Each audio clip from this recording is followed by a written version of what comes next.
by default, we make our choices based on fear. That's what a fear-based reality is. All of our systems are based on fear. Our religiosities are based on what I call fear disguised as love. Decisions are all based on fear first. So I started asking, well, we live in this fear-based reality. Where did this come from? And the response that I got was about 11,000 years ago, fear came to the planet. Earth was this beautiful garden of peace. And then fear came to the planet. And the beings who brought fear with them learned how to use it as a tool for control. And it has been controlling humanity ever since then. And some people have had the capacity to stay above that. And every once in a while we have a master teacher who comes in that reminds us to bring the light in, that brings the love back in and helps us stay above this phrase so that humanity doesn't completely cease to exist, because fear is so controlling that if we don't consciously keep ourselves above it, the human experience could cease to exist. But before we get started, folks, make sure you hit the pause button. Okay, go down below. There's a Rumble link. Go over to Rumble and follow us over there. QFS1776.com is, without question, the holy grail of what's to come. Okay, T-shirts. You got to get yourself decorated. This way people will ask you, what is XRP? What is the quantum financial system? What is this? What is that? And you send them where? To QFS1776.com, where they need to immerse themselves, because we're going to burn down this system down to the ground. And out of the ashes will rise the phoenix. There'll be nothing to go back to. Believe me when I tell you that. Also, our Telegram groups down below. If you want to learn what's coming and you're sort of a little scared, I understand. Believe me, I was there too at one point. And if you need more than $10,000 worth of XRP or $1 million worth of XRP, you come see me. Send me an email at QFS1776@gmail.com. And we'll get you as much as you want. Gold and silver. Welcome to CarminesGold.com. Don't waste not even a second looking. Cheaper prices just don't exist. How important is it for you to own gold and silver right now? What does it mean to me personally? There's an economy that's about to crash beyond what words can explain. In 5 words, I'm going to educate you on gold and silver. Are you ready? You need to own some. Simple. Hi, Elisa V here. Did you know that medical bills are the leading cause of bankruptcy in the United States, accounting for 66.5% of bankruptcies? In fact, in 2022, 17% of adults with healthcare debt either declared bankruptcy or lost their homes due to it. We can all agree that the healthcare system is broken. Well, there is an alternative that I want to tell you about. It is Impact Health Sharing, which Yahoo News is calling the disruptor in the $4.6 trillion healthcare system. With Impact Health Sharing, you can choose the doctors, clinics, and naturopaths that you want with less restrictive guidelines. Medical bills are reduced to their fair market value, and premiums are 30 to 72% cheaper than competitors. Plus, Impact Health incentivizes healthy habits like supplements, gym visits, and therapy. Call 844-275-1056 and use the code Mel Carmine for a free quote today. Hey, good morning, everyone, and welcome to the Mel Carmine Show. I'm Elisa V, better known as the Queen of High Vibe, from my podcast, The High Vibe Show. And today I have the honor, once again, of sitting in for Mel Carmine.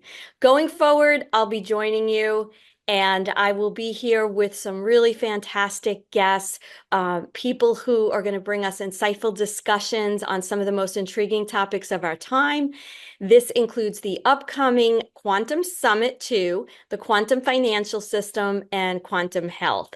And your thoughts are always incredibly valuable, so please do share them in the comments below. Like, follow, and share as well. As Mel and I have talked about before, the upcoming Quantum Summit 2 is happening on March 8th and 9th, 2025, and tickets are going very fast. See the description box below for all the information on how to register for this amazing event. And I'm honored to be one of the co-MCs for this landmark event hosted by Mel Carmine and his esteemed wife, Amber. And this promises to bring together the most influential minds, individuals shaping the future of science, health, and governance. And of course, there's going to be distinguished contributors, including collaborators aligned with the envisioned Trump RFK administration. And they'll be presenting initiatives aimed at revitalizing America's health and agriculture by restoring essential trace minerals to our soils. So seating is limited. We are so pumped for this event, and the demand is really high. So I'm going to tell you that the tickets are going to cease to be available 10 days before this event. So I suggest that you check out all the information, go to quantumsummit1776.com and secure your tickets.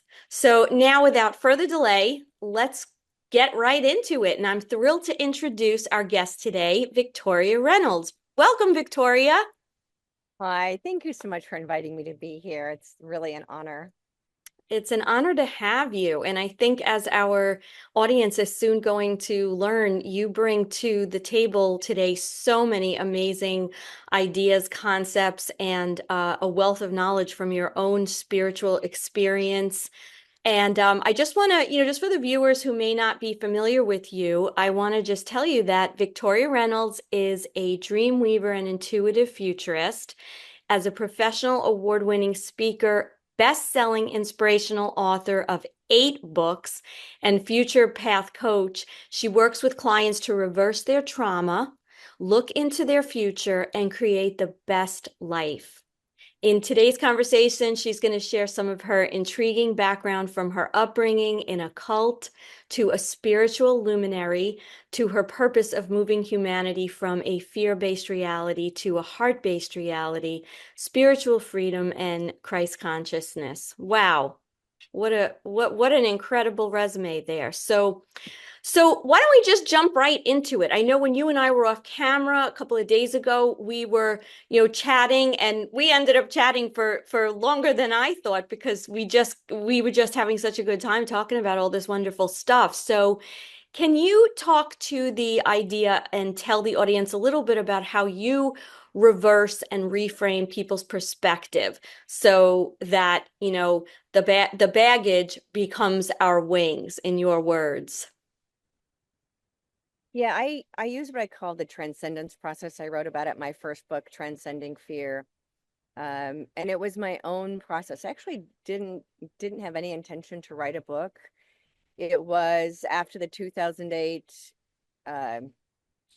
well, it was what I call it the holy shift. It was my holy shift, but Great Recession of 2008 was that catalyst moment that, and I explain to people all the time that awakening to a spiritual awakening. So there are 2 kinds of awakenings happening on the planet. There's an awakening and awareness of the corruption and the game that's been played on humanity.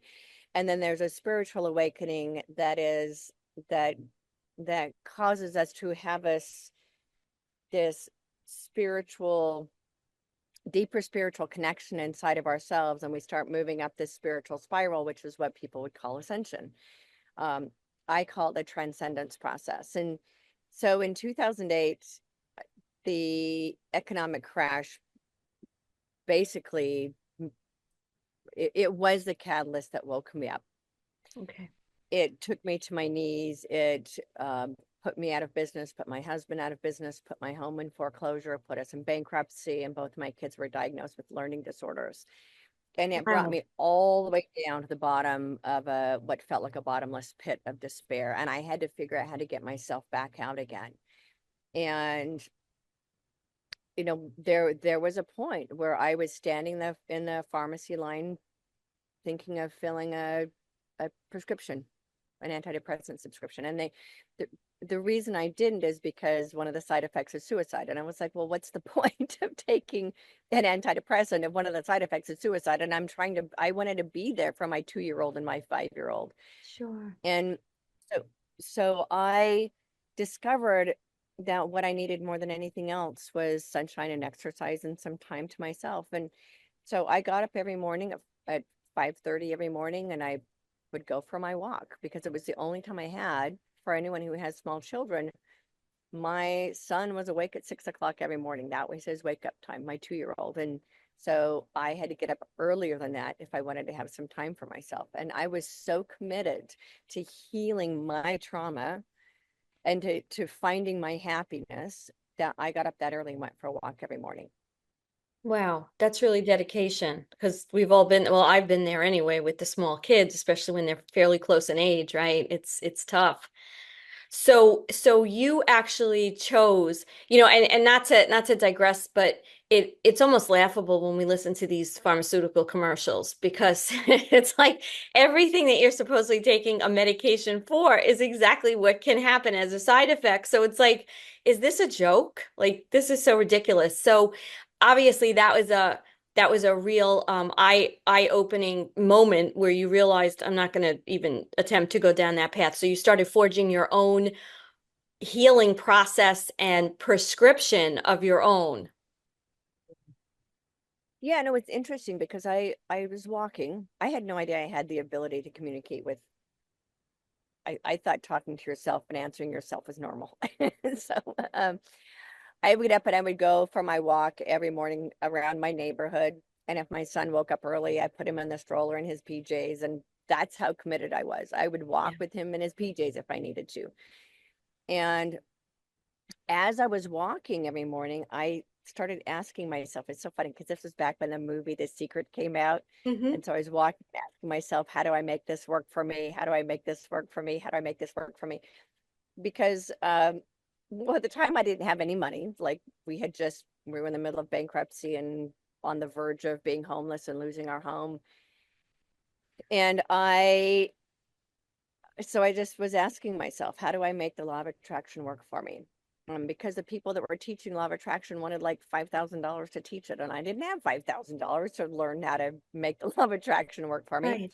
So I'm walking through my neighborhood, and I asked, how do I make this work for me? How do I make this work for me? My entire focus in that time was, where am I going to get some money to feed my family? Because that day standing in the pharmacy, and I had some visions of suicide, and my husband had said, we have $14 in the checking account, and I don't know where more money is going to come from. And our one of our cars had been repoed. The only thing we had was my car, which was paid for. Mm. And we were over $1 million in debt because of these companies that had gone under. And I I was desperate. And so that's why I'm like 5 o'clock in the morning, 5:30 in the morning, I have to get up. That's how desperate I was.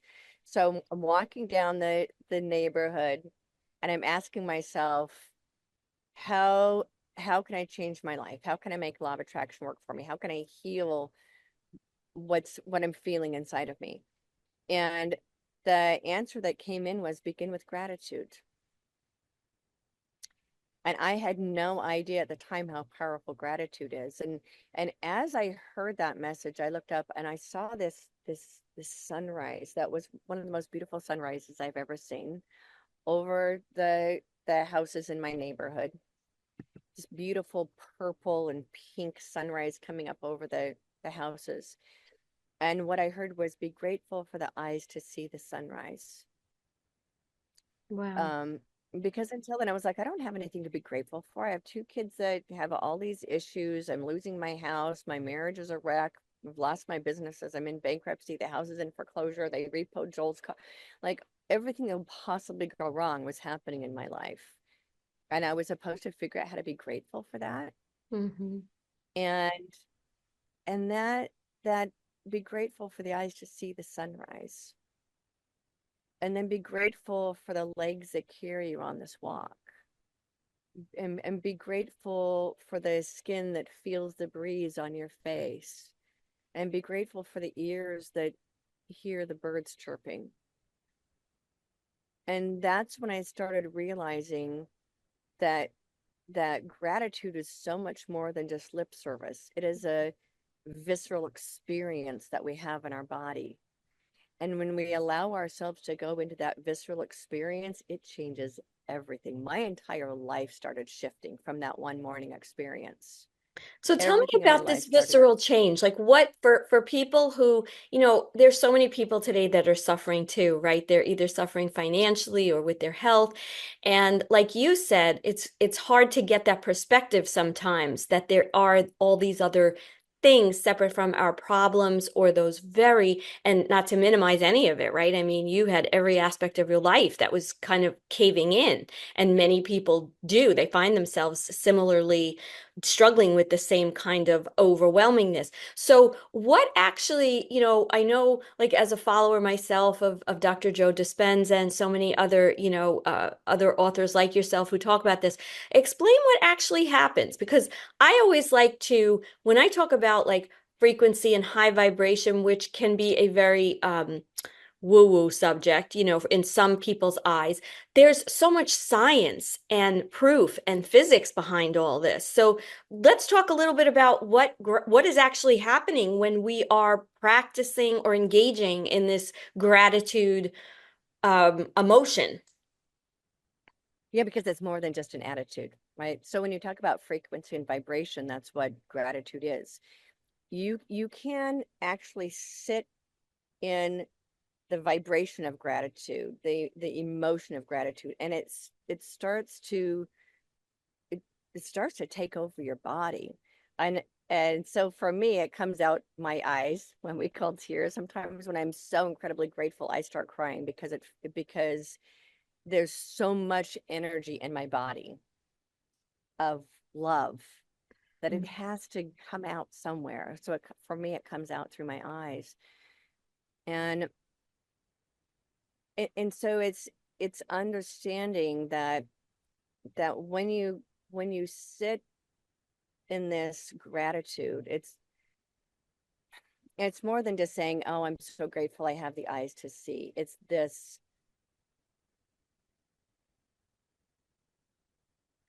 I have been given these extraordinary eyes that get to see the magnificence of this beautiful planet we live on.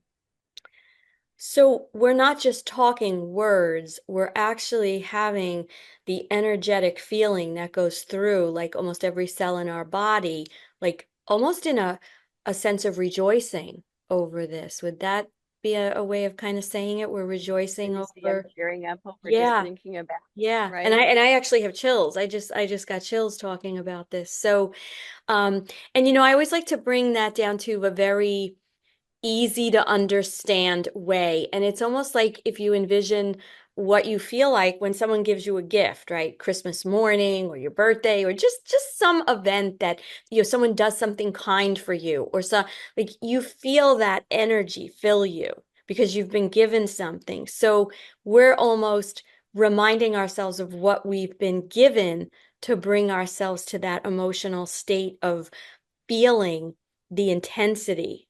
And as you said, gratitude is so tied to love, and love is kind of the answer to us as humanity, right? To ascend and to do our I guess our mission here on earth, right? To be kind to others and help others. Um, Tell me now, I know that your purpose, you've stated that, you want to help bring humanity from this fear-based reality to spiritual freedom.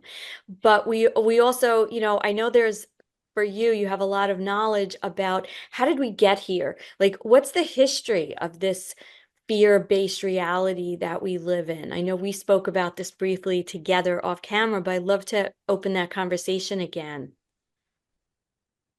Understanding is when I started, okay, I'll go back to this gift of hearing, spiritual prompting. I Mhm. think we all have that. It's just a lot of people don't recognize they do, or they have their filters up, or they have their egoic expectations of how they think things have been. Because once we start to have a spiritual awakening, it causes us to rethink everything we've ever thought about everything, and and question everything, and we might have to disbelieve everything we've believed about everything, and that disbelieving is the most painful part of the ascension process, because we have to have a willingness to disbelieve everything. And so when I started having these messages come in, and I channel was opened between myself and my higher self in 2010. One of the first messages that came in is I was asking, well, what do you mean we live in a fear-based reality? Before that, I wasn't even aware that by default, we make our choices based on fear. That's what a fear-based reality is. All of our systems are based on fear. Our religiosities are based on what I call fear disguised as love. Our decisions are all based on fear first, and so I started asking, well, we live in this fear-based reality. Where did this come from? And the response that I got was about 11,000 years ago, fear came to the planet. And that before that, we lived in what Christianity and Judaism calls the Garden of Eden, that earth was this beautiful garden of peace. And then fear came to the planet, and the beings who brought fear with them learned how to use it as a tool for control, and it has been controlling humanity ever since then. Mm-hmm. And some people have had the capacity to stay above that, and every once in a while we have a master teacher who comes in that reminds us to bring the light in, that brings the love back in, and helps us stay above this, the phrase, so that humanity doesn't completely cease to exist, because fear is so controlling that if we don't consciously keep ourselves above it, the human experience could cease to exist. And there have been other I don't know how else to call this, virtual reality games have been played on this planet that did not succeed, like entire civilizations that have disappeared. And the reason they've disappeared is because they did not stay in the loving.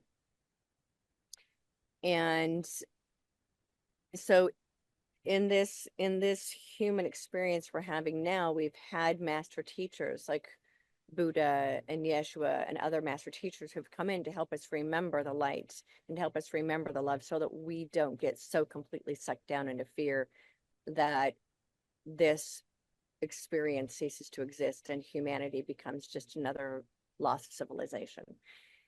So my understanding is that was about 11,000 years ago when this fear came to the planet. Now, on a soul level, we actually agreed to learn through the contrast. So nothing happens that isn't allowed by Creator Source. So this was a planet based on love. As souls, we agreed we wanted to learn through the contrast. And so fear was allowed to come into our collective space so that we as souls could learn through the fear. So in order to recognize our light, there needs to be darkness. Mm-hmm. And in order to find the love, there needs to be that contrast in order for us to find it. So as a soul learning to experience, we need to experience both the fear and the love and the light and the dark. And that as souls, we agreed to learn through that contrast. And then what I was shown also was that Earth is a learning planet until we as a collective of souls agree for it to be planet of peace. I'm sorry. It reminds me of Dolores and says we're in Earth school, right? When she says we're in Earth school, it's like we're here to learn, we're here to grow. So continue. I had that thought, because it's a place. That? Excuse me? Who said that? Dolores Cannon. Dolores Cannon. It's so funny. People ask me if I'm like, I have no idea who she is, and I've never read a thing, but I get on my own information. Yeah. So it's funny you say that. When I was a little girl, I remember talking to my mom, and I go, "Mommy, Earth is like a school for souls." And my mom's like, "That, like, where in the world did you get that crazy idea from?" And I was like, I don't know, it just makes sense to me. So it's interesting, because apparently I've always had this gift of understanding what the adults around me were teaching me something different. Mm-hmm. Um, and so because of that, what I was being taught in this religious cult that I grew up in, it didn't make sense to me. I was like, the men in my religion were teaching me one thing, but I was like, I, I that that doesn't that, the word I would use now is that doesn't resonate with me. As a child, it was that doesn't make any sense. Mm-hmm. This other thing that God isn't racist or sexist makes more sense to me. This that women are just as important and just as valuable as men makes more sense to me because I was raised with this very misogynist. I grew up in a polygamous cult, so men actually owned women, Okay. and I have always had this ability to see beyond whatever the narrative is that's being um, taught to me, that's being fed to me. And so I've always just seen the world differently than other people. And what's interesting is I thought everybody else did. I just assumed everybody else had these abilities that I now know are telepathic. I thought everybody else talked to themselves and got brilliant answers from themselves. I didn't realize that it was different. Sure. What is interesting is how many people have had those gifts awakened in the last 10 years. Yeah. As more and more light floods the planet, and more of these gamma waves flood the planet that started coming in about 2014. We started getting hit with these G waves that are waking people's pineal glands up. And so now it's not that unusual for people to have these kinds of interesting conversations with themselves. Yes. That's kind of normal for me. Yeah, and it's so refreshing, right? For those of us who have been thinking along these lines for so long and, you know, feeling labeled, for being that way. And now it's the world is opening up more and people like it becomes more of a natural conversation. I want to just go back to it for a second to the cult. So how did you actually break out or like how did that journey, because even though you knew on a very visceral level that there was something not right or there was another way that made more sense to you, you were still, as a child you're enmeshed and that's your reality and that's your family. So how did you, that had to have been a very I would think painful or just, a transition that you had to go through. How did you manage to get away and, allow your free thinking to permeate the way you live? It's interesting because I always I was always a free spirit. I actually got spanked a lot for that. Um, Mm.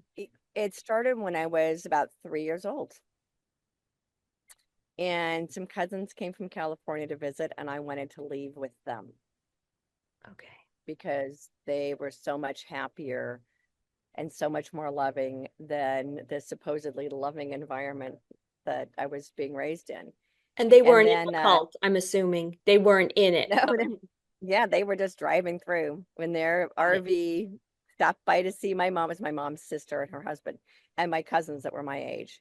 And I wanted to leave with them because they were so much happier and so much kinder and so much more loving than the people in the cult, than my own family and this brotherly love community that's, people talk about intentional communities. And I'm like, you need to be really careful because they can turn into cults really easy. And and and then I got my hands on a magazine. It was like a without getting into the details, it was a, I don't know, Montgomery Ward's magazine or something like that. But I remember seeing pictures in this magazine of happy women and women wearing beautiful clothes and beautiful things, and thinking, when I grow up I want to be like those women. I didn't want to be like any of the women that were around me. They were um they just didn't have any real life to them. I don't know how else to explain that, but it was like they all Almost like had a a dozen void, sisters.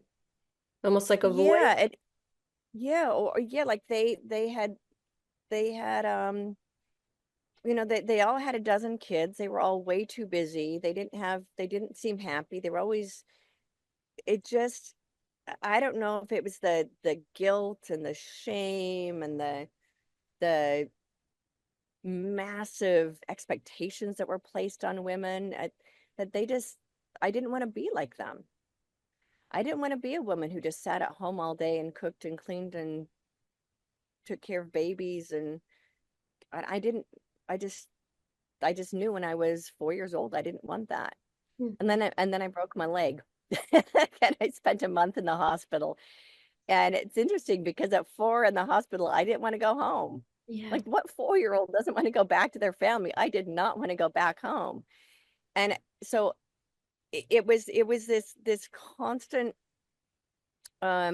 reminder in my life that that wasn't the life for me. And then I got molested, and then I got molested, and then I got, when I was 11, my dad promised, so, sorry, I'm outside and there's some little bugs flying around.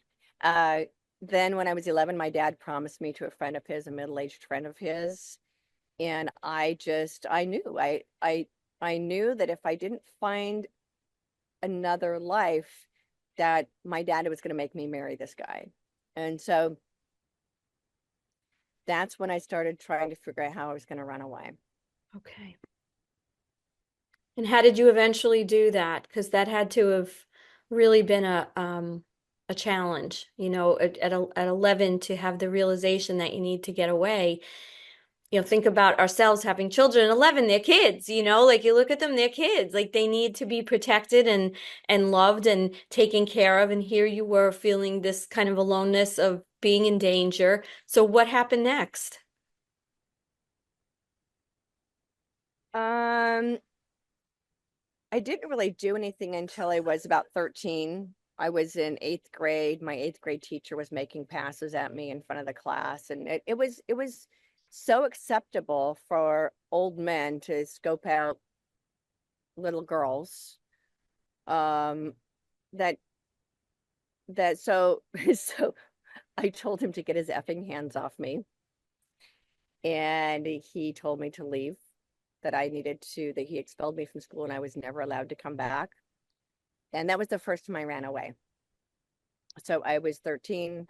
I got on my bike and I rode out of town. And my plan was I was going to go to the neighboring town and I was going to live with my grandparents, but I didn't get very far. I got to town, and then somebody in the community saw me and told my dad, and he brought me back and beat me.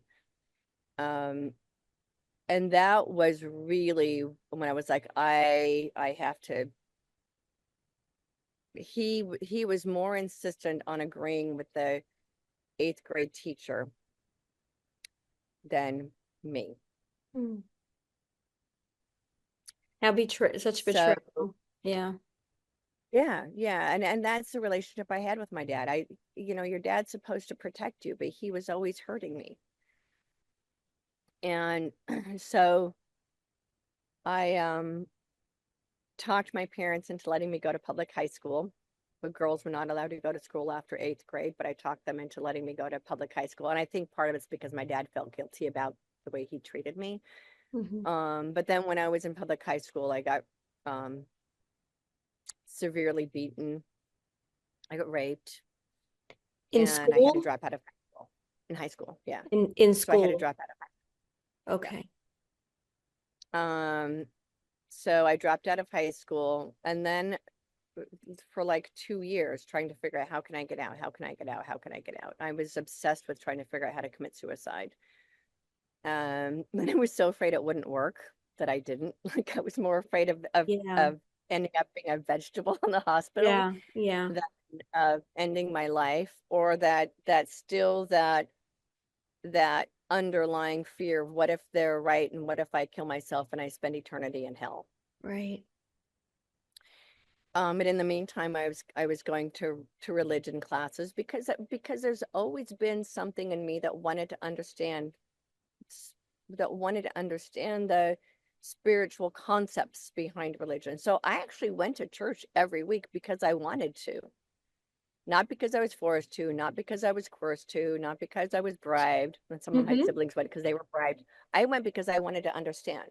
I wanted to understand how spirit works, and and so one of the religious classes that I went to was, it was for advanced high school kids who were more, which is so funny, who were more committed to the religion. They didn't realize I actually wasn't committed to the religion.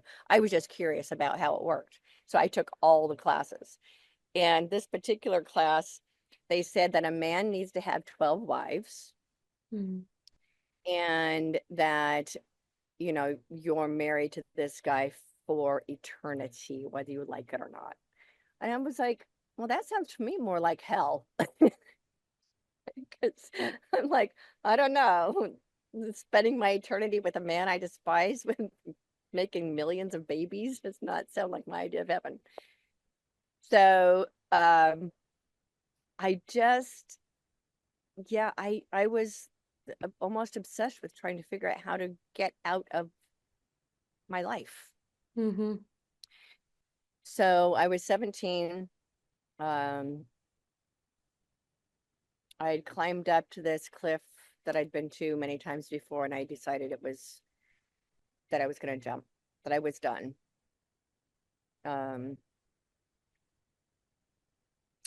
And just before I jumped, I heard the words, "What if everything they've ever told you is a lie? Mm. Wow. And what if there's a better life waiting for you?" And that was just enough. That was enough for me to just to stop and step back and look for another way out.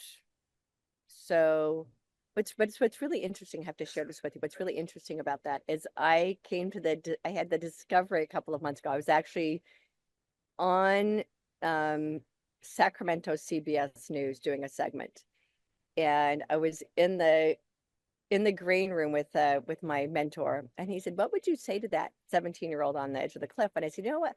I closed my eyes. I was like, I would tell her, what if everything they've ever said to you is a lie? And what if there's a better life waiting for you?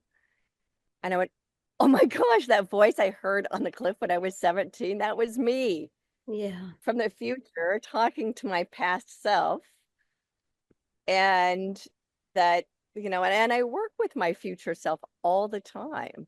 I just never realized when I was a teenager that that was me in the future telling me not to jump. So um literally maybe 2 or 3 days later, I got a friend of mine who lived in Utah, and she said, oh, the cult I grew up in is in Montana. She said, if you can find a way out, I have a place where you can stay. So there was a woman in Utah who had a couple of teenage girls, and she had taken my friend Jennifer in, because Jennifer had run away about a year earlier. So Jennifer said, if you can find a way here, you can stay with us. And so then it was just a matter of me waiting for the right time. And so what happened a couple of months later is one of the men in the community committed suicide, and a bunch of his family came from Utah. And I I lied. I told one of the guys that my parents said it was okay if I left. If I was like, yeah, I'm gonna get a ride to Utah. I've got some friends I need to go see. And they believed me. Mm. So I grabbed a brown paper bag with my teddy bear, my pajamas, my toothbrush, and a couple of changes of clothing, and that was it. I got in the back of that car and drove away. Wow. Wow. And then I guess the real healing began, right? And getting you on a whole other path that has led you here. So I love your quote. One of the things we spoke about, one of the quotes you said was that, and I hope I'm going to get this right, the consciousness of how we approach things will determine the circumstance. And I love how you describe what that means, because I think for a lot of people that are struggling, like you at the time when, 17 years old, feeling that there's no answer, no matter which way you look, the only answer is to just leave the earth, right? And, you had that, the guidance of your higher self, your future self, whatever it was that made you realize, you know, you had to be here, you had work to do, and you were valuable, and there was more to your journey. So tell me a little bit about like this idea of, you know, consciousness actually helping us, you know, determine the circumstances, where most people go through life saying, well, I'm in this circumstance, and, you know, like I'm sort of a victim to it and there's no way out. Like I think that's part of that whole idea of living in fear or limitation, right? To not be able to see what that potential is and then manifest it. Yeah, it goes back to that fear-based reality. The default is to go back into fear, and victimization is a fear-based concept, being a victim of our circumstances. So one of the things I share with people is you can't be self-empowered and be a victim at the same time. It's impossible. You got to choose one or the other. So as long as you believe that you're a victim of your circumstances, you won't ever be self-empowered. And you know, it's one of the reasons that media is constantly bringing up the circumstances, so we stay in fear and we stay in victim mode. It Because once we disempowers release us, right, right. right, they were Promulgates it. Yeah. disempowered. Yeah. So circumstances exist. Like, it's impossible to get through the human life unscathed. The entire purpose for being human is to have experiences and to learn from those experiences. So the circumstances exist. It's the story that we tell ourselves about the circumstances that either disempower us or that empower us. So every story we have about our lives is just that. It's the way that we perceive the circumstance that causes it to either be a route for disempowering, or as I said, or becomes the wing. So for example, when I say begin with gratitude, that tool is so powerful because you can take that into any part of your story and ask yourself, what in this story can I be grateful for? You change your perspective. The story happened. What changes is what you tell yourself about the story. What changes is the perspective that you have about the story. What changes the consciousness that you have about that story. So every story, I mean, I use the term story because really that's what this is. Our circumstances in our life are really just our backstory. Right. And we can use that backstory to fuel our desired future if we change the way we perceive the story.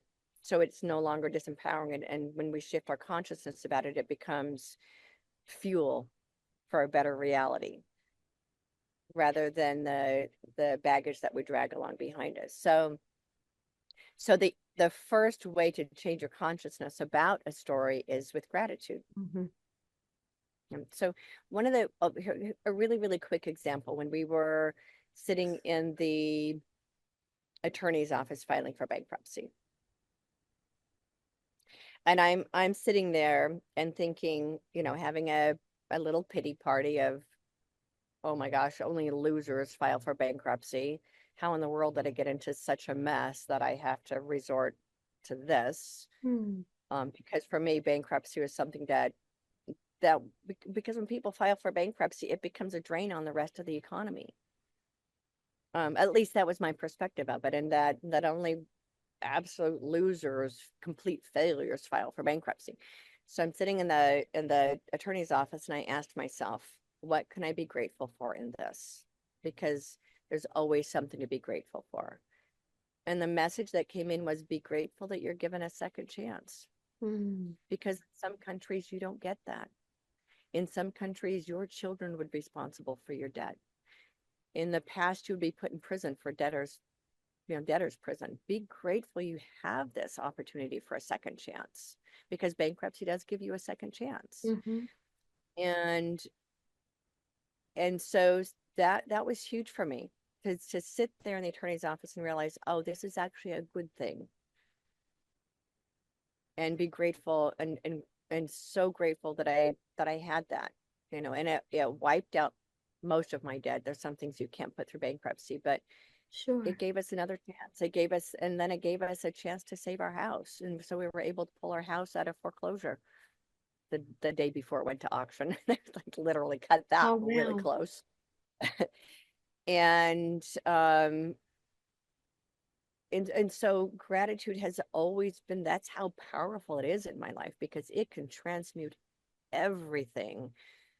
And so asking myself, and how can I be grateful for the childhood that I had? How can I be grateful for the experiences that I had? And I'm not necessarily grateful that I was raped, obviously. Right. Uh, but you can change the story you tell yourself about the circumstance. I'm grateful for the lesson that I learned out of it. So what ended up happening is I confronted a couple of years later, when I discovered self-improvement in the 1980s. Okay. And that's when I started using forgiveness. So I went back and I forgave my parents for raising me the way they did. I called up the boys who raped me. I found one of them and I forgave him for raping me. Wow. And what he said, he said I was drunk. I didn't know what I was doing. And and I'm so sorry that I ruined your life. And I the gratitude for that experience isn't the gratitude for the experience itself, but grateful for the lesson that I learned, and that everybody is doing the very best they can Yeah. with what they know. My parents raised me the best way they knew how with what they knew. This boy did the best he could at the time with what he knew. He thought I was a willing participant. And and so the circumstance, I'm not necessarily grateful for the the exact things that occurred. Right. However, I'm grateful for the lessons that I learned from the experiences, because they've made me a better person, understanding why people do the things that they do. And then understanding that as a soul, I chose to put myself in that situation. Yeah, that's something that if you are not kind of on this journey and you try to explain that concept to someone, people just, why would I ever ask to be here and go through this and go through that? And I can think of a few people in my own life that I would sort of label as professional victims. Like they have made a career of being a victim, and no matter what happens, their default is always, this happened to me, this person did this, and it really gets tired after a while. Like the first time you hear a story, you want to hug the person, you want to help them heal. But when somebody just keeps doing that, they can't get out of their own way to realize that they are literally wasting their life in this low negative vibration that it just keeps them so unable to see all the possibilities, whether it be relationships, whether it be different experiences, or living a more intentional life. And I think that the gratitude aspect of it, like as a coach, that's one of the, I want to say, quick tricks, and I don't mean to, but it's sort of a little bit of a quick trick to teach people when you want to get out of some of those low vibrations, especially people I work with going through divorce or a difficult life transition. You don't want to let yourself stay in fear and lack, and so you introduce abundance and practicing that, and before you know it, it starts to become habit. And then before you know it, all of a sudden, like these things start happening. You're like, oh, wow, that person showed up, or this opportunity showed up. So I think gratitude has become like you said, be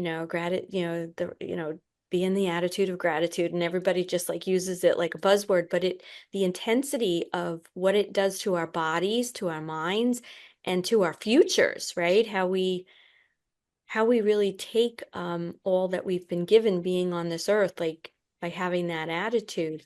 I think your story is remarkable, and I think it's a testimony to how you used gratitude to actually bring you to such heights. You're an author, you are you go around on the media and talking to people and try to enlighten them. So well, I guess, as we're coming to an end, I wanted to ask you one last thing. Um, I wanted to kind of address this idea of connection versus attachment, because I think that's a really those are good concepts to give people a little bit more to think about from this show. Can you speak to that, and what the differences are, and why some can be very positive, one can be very positive and one can maybe hold us back a little bit? Yeah, for a long time I couldn't understand the difference. When people kept saying you need to detach from whatever, and I was like, why would I want to detach from my kids, right? Or um, or the my desired path, or what I want the outcome to be. So we as human beings, we like our attachments. Like, because especially as children, we're attached to our parents. That is a survival mechanism Yeah. to be attached to our parents. And without that attachment, so when children are abused or they feel unsafe, that attachment is threatened, and it can affect them for the rest of their lives because they didn't have that healthy bonding attachment with their parents. Now, I didn't have that with my parents. I didn't ever have an attachment with them. um but we still need that, while we're young, just for someone to look after us and to take care of us. And attachment can be fear-based, um, because it's as we grow, it's almost like a way of trying to control the outcome. Mm-hmm. And I didn't understand the difference until a few years ago. My husband and I separated in 2020, and my kids, without getting into details, went to live with their dad. And that was anyone who's a mom can understand how excruciatingly painful that is. It felt like someone ripping my heart out. And I was sitting later that evening, and I tuned into my kids' higher selves. I'm so grateful I have the ability to do that. And I asked their higher selves, what is this all about? Mm. And what their higher self said to me is, you need to detach. You're too attached to your children, and you need to detach. You need to allow them to grow up. They were teenagers, 14 and 17. And the vision that came in with that is that my teenagers had pacifiers in their mouth. And I was like, oh, okay. That I had been over mothering them. Now I thought that I'm not a helicopter mom. I pretty much let them do their thing. I had such a great communication with my kids. I didn't have to punish them. I didn't have to do timeouts, because I did what I call conscious parenting. My kids knew they could talk to me, so we could talk about anything. I didn't have to be this parent that punishes their kids. So I then I was there with their dad, and I was like, it was really interesting because that brought me all the way back down to that bottomless pit of, if I can't have my kids, then what's the point of living? Right. I think And so I mothers had to can pull really myself, relate to that. Yeah. right? I was like, then I like, what's the point? I might as well just kill myself if I can't have my kids. And this is after all of the tools and some of the books I'd written, but it's Yeah. still it's still there, that because my kids had become such a big part of my life purpose, that if I don't have them in my life, then my life has no purpose. And so I'm sitting with that later, and my higher self is like, come on, you know better than that. I'm like, I know better than that, right? I have the consciousness to know I know better than that. But my kids' higher selves reminded me that they chose me because they knew that I would be a good guardian for them, and that I would be a good teacher for them, but Mm. that I don't own them. They don't belong to me. Human beings do not belong to each other. We don't own each other. Right. We're here to support each other, but not to own each other. And so when I pulled myself back out, and the next day I was walking through my yard, and Buddha comes in, and Buddha said, I want to explain to you what I really said. And what he said is, there's a saying where Buddha says that desire is the root of all suffering. And he said, that's actually not what I said. He said, attachment is the root of all suffering. And the reason that you feel so much suffering in this right now is because of over-attachment to your kids. Not just attachment to them, but attachment to the path that you thought you wanted them to take. Attachment to how you thought things were going to ride out. Attachments to who you thought they were. Attachments to your path with them. The suffering came from the attachments of how you thought things should have been. Mm. And so when we even talk about our lives, the suffering we have in our lives is because of our attachments to how we think the past should have been, how we think other people should be, how we think a circumstances should be, how we think other people. And so what I started learning was, oh, I can detach from them, from their path and how I thought it should be, yet still have that emotional connection between my children. And when I started letting go of the attachments, the relationship with my kids started to heal. Wow. Because what was left was just love and gratitude. Let go of all attachments. And I just every day was love and gratitude, love and gratitude, love and gratitude, love and gratitude, love and gratitude. And their hearts started to melt and they started coming back to me. Yeah. Without the attachments. You So know, I have a really lovely relationship with my young adults now.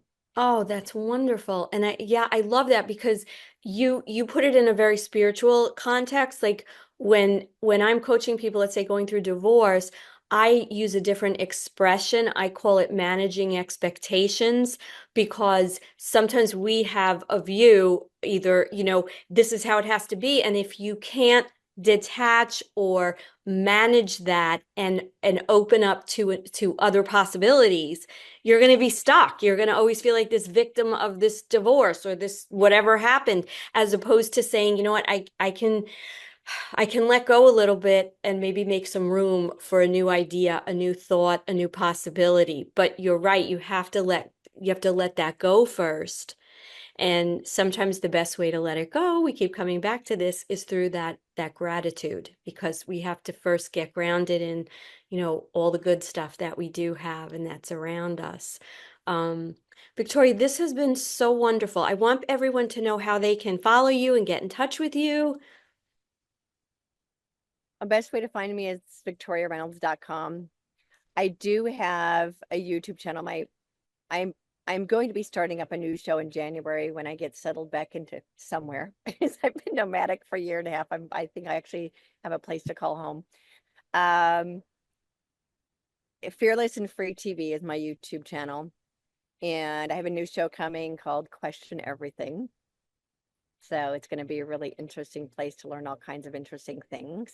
So is that a And new then channel? Like your current channel is Fearless? not a new channel. Yeah, it's going to be a new playlist. The channel's there and up, but I'm creating a new playlist called Question Everything. New Oh, show. okay. Oh, wonderful. And then you can find all of my books on my website at victoriareynolds.com. And I also offer personal coaching. I have another class coming where I teach this transcendence process that I used to heal my life. I actually teach it as a class, and that next class is starting up in January.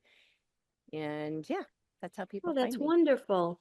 Well, thank you so much. And thanks for taking the time. And you look like you're in a very beautiful, peaceful place right now. So I hope you're enjoying that lovely weather. And I know that we'll hopefully speak soon. And I do want to thank everyone for being here today. For more information on, all the ways to get in touch with Victoria, will be down in the description box. And just remember to stay in that energy of love and gratitude, and you will find that your life will manifest everything that will bring you happiness. Until next time, I'm Elisa V. Hey, Elisa V here. We all know that legal matters can be costly and stressful.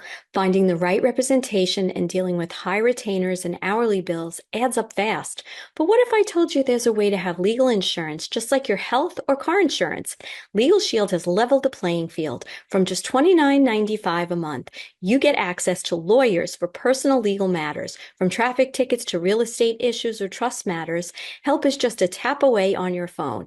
Call or text 516-493-1742 and use code Elisa Legal to start your journey to legal protection today. Welcome to Carmine'sGold.com. Don't waste not even a second looking. Cheaper prices just don't exist. How important is it for you to own gold and silver right now? What does it mean to me personally? There's an economy that's about to crash beyond what words can explain. In 5 words, I'm going to educate you on gold and silver. Are you ready? You need to own some. Simple. Time is of the essence as the walls are closing in. This crash is visibly in motion right now. Don't kid yourself.